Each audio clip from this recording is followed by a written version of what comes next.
Morning, Andrew. Morning, Vincent. Welcome back. It's getting warmer and warmer. It is getting warmer. Okay. Yeah, we're heating up down here in beautiful Admiralty. The American Navy's in town. Oh, yeah. If you're down here, you can see them walking around. Oh, there goes 4 now. Da, da, da, da, da, da, da, da, da. Yeah, so watch out. Popeye the Sailor Man. Yeah, I don't know. Popeye the Sailor Man. Da, da, da. Okay, all right. Okay, I don't know. When I say things are heating up... This is what happens when you come back from holiday. Look at you. When things are heating up, I mean the Legislative Council. Legislative Council, yeah. Okay. So today, what are we looking at? All right, 10 more days. 10 more days to the big constitutional review. 10 more days, we should have a result. Yes, and I'm sure you and I of the will constitutional reform. Yes, you and I will be all over that. All right. But today, they're talking about food and environmental and hygiene today. Oh. In the panel on food safety and environmental hygiene issues right here in Hong Kong. Food labeling and also the new agricultural policy. They're still talking about that? Yeah, they had the consultation period just ended. Yep. And so the government is going to be presenting the results of that and talking about it. And, the whole thing, they had 1,100 submissions. And lo and behold, of course, people that put submissions in were like, oh, yeah, definitely, we should get more free money from the government for our agriculture. And, of course, if you're one of those people asking for money, you think it's a great idea. So then the government, gets the thumbs up for their new project, which, But the worrying part today is that when you're talking about agriculture, it kind of merging with industrial operation.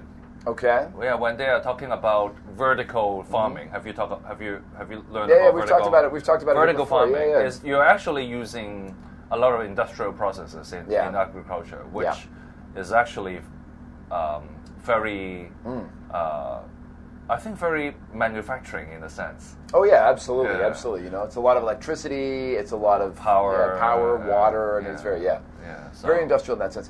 But that's not really what happens yet in Hong Kong. Like when they talk about the agricultural policy here, it's a lot of small plots, small farms. We did a big cover story for Harbour Times where we actually went out and looked at the economics of this. We talked to the people running the farms, people that were doing organic farming. Yeah, but this is not part of the agricultural policy that the government is talking about, unfortunately. It kind of is. They're saying that they want to get to those guys and basically give them money and find more land to give more money to people. Because when we looked at it, nobody's making money off of this. I mean, it's hard work. It's hard to get labor, especially Hong Kong's at 3.3% unemployment.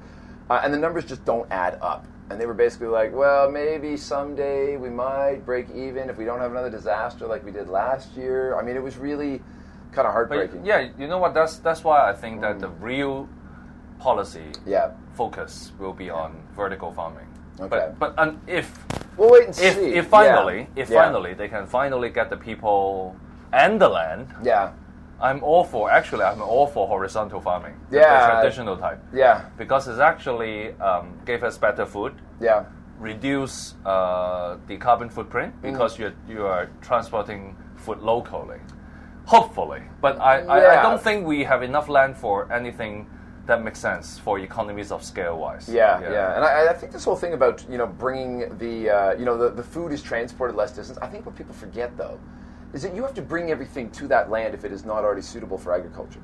You have to build irrigation systems. You have to bring the water in. You have to bring the fertilizer in, and Hong Kong is not really well suited for that. I mean, whatever you make up for. But eventually, if they have enough, that's why I said if you have enough land.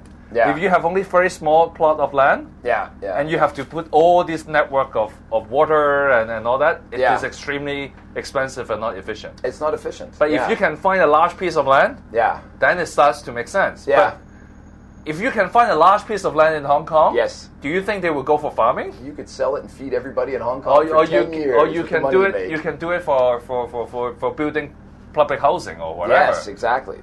So that's why that's why I always argue that the real policy focus is always on vertical farming, not the horizontal. Well, I guess we're going to see what they come out with, but it just sounds like vote buying. This whole thing just kind of stinks of buying the agricultural votes. It looks like there's not going to be a change in the democratic structure of Hong Kong. So those votes in the 1,200 for the chief executive are still going to matter, and they're just cheap votes to buy, frankly. That's what you think? That's the story of agriculture the world over. The Common Agricultural Program in Europe, farm subsidies in even the the US States and the Canada, and I mean everywhere. It's just cheaper to buy the votes of farmers, and so they just get piles of money dumped on them, even when the economics make no sense whatsoever. That's what. And now Hong Kong's getting in on the game. Oh, really? Yeah, I'm pretty sure. Keep an eye on that. All right. Okay. Yeah. So it's money for votes. Okay. Keyword for today. What could be a good keyword about something to do with money for votes? Okay. How about you put water into irrigation? Irrigation. Yes, so it's political irrigation. Yes, they're irrigating. Yes. You got to grow those votes. So they water them with money. Irrigation is the word. That works. All right. Catch you later.